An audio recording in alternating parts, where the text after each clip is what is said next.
Hello students, last lecture में हम लोगों ने ये पढ़ा था कि कॉम्प्लेक्स नंबर कहाँ से एग्जिस्टेंस में आए, कौन कौन से नंबर हमारे पास होते हैं और क्या क्या रियल टाइम प्रॉब्लम्स थी जिनसे कि हमें अपने सेट्स को एक्सटेंड करना पड़ा और एक्सटेंड करते करते हम पहुँच गए अपने सेट ऑफ कॉम्प्लेक्स नंबर्स में।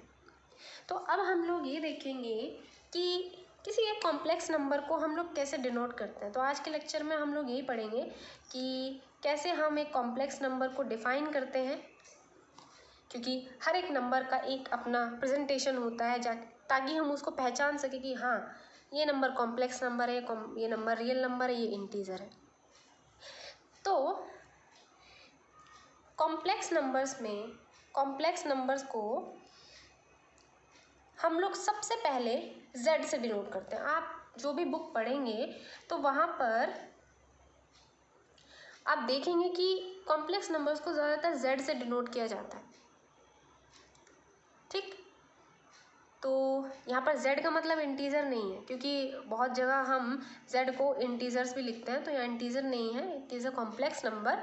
और कॉम्प्लेक्स नंबर को हम डिनोट करते हैं a प्लस IB की फॉर्म में।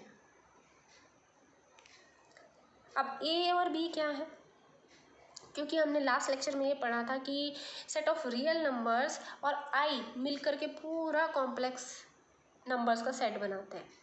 तो यहाँ पर हमारे पास a और b दोनों ही क्या है, रियल नंबर्स। अब देखिए, आप इसी ही फॉर्म से सारे नंबर्स बना सकते हैं, रियल नंबर भी और कॉम्प्लेक्स नंबर भी। कैसे? अगर सपोज मैंने a की वैल्यू 0 रख दी तो आपके पास z बनता है IB की फॉर्म में।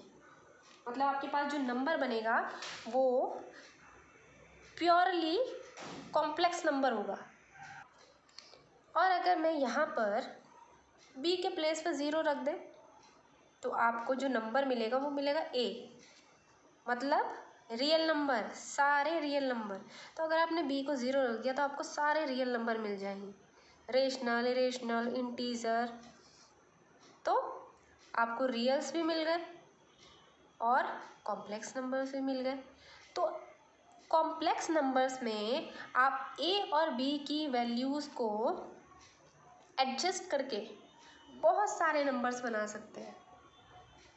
तो यहाँ पर अगर मैं इसे लिखूँ तो क्योंकि यहाँ पर दो वेरिएबल यूज़ हो रहे हैं, और जब आप दो वेरिएबल्स को यूज़ करते हैं तो आप उसे ऐसे भी लिखते हैं कोऑर्डिनेट फॉर्म में। First element a and the second element is b। और यहाँ पर फर्स्ट पार्ट और सेकेंड पार्ट दोनों ही रियल नंबर है। और अगर मैं आपसे कहूँ कि आपको एक कॉम्प्लेक्स नंबर बनाना है और रियल नंबर डालना है, ठीक। सपोज मैंने कहा कि कॉम्प्लेक्स नंबर बनाओ और एक रियल नंबर है आपका 2 और एक रियल नंबर है आपका 3, और मैंने कहा यूनिक बनाना है। तो आप ये कहोगे कि यूनिक कैसे बनाए, क्योंकि आपने ये तो दिया ही नहीं कि a की वैल्यू क्या है और b की वैल्यू क्या है, आपने तो नंबर्स दे दिए। तो इसी प्रॉब्लम को देखते हुए हमने क्या किया कि ये जो a b है ना, इनको भी नाम दे दिया, और इनको हमने नाम दिया रियल पार्ट और b को हमने नाम दिया इमेजिनरी पार्ट, या फिर रियल वैल्यू या फिर इमेजिनरी वैल्यू।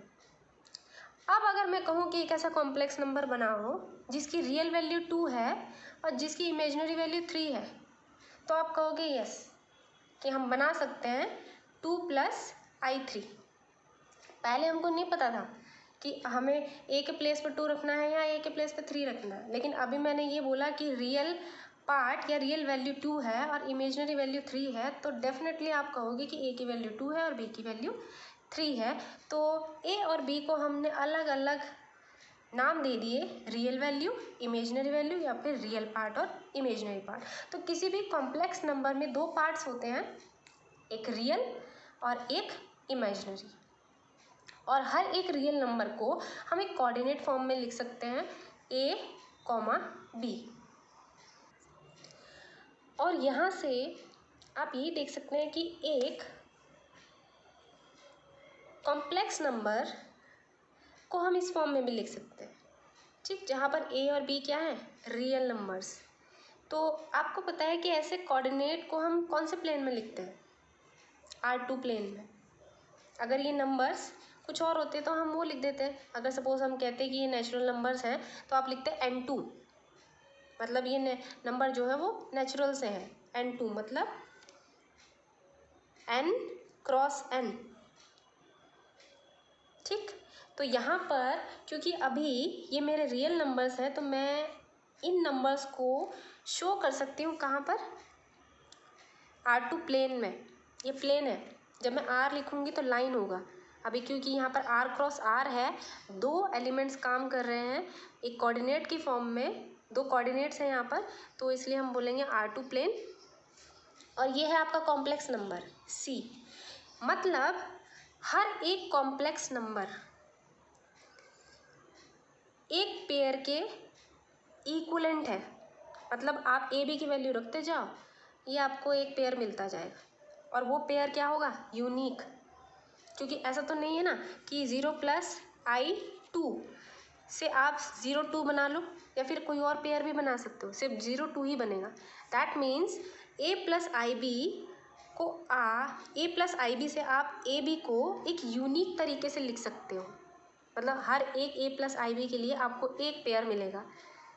दैट मीन्स आपका जो पूरा कॉम्प्लेक्स नंबर्स का सेट है वो आपके R2 प्लेन के इक्विवेलेंट है।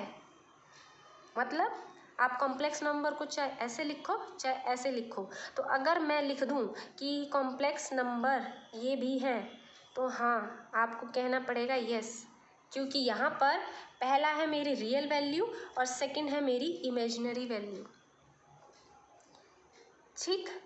तो हमारा कॉम्प्लेक्स नंबर्स हमारे R2 प्लेन के सिमिलर होते हैं।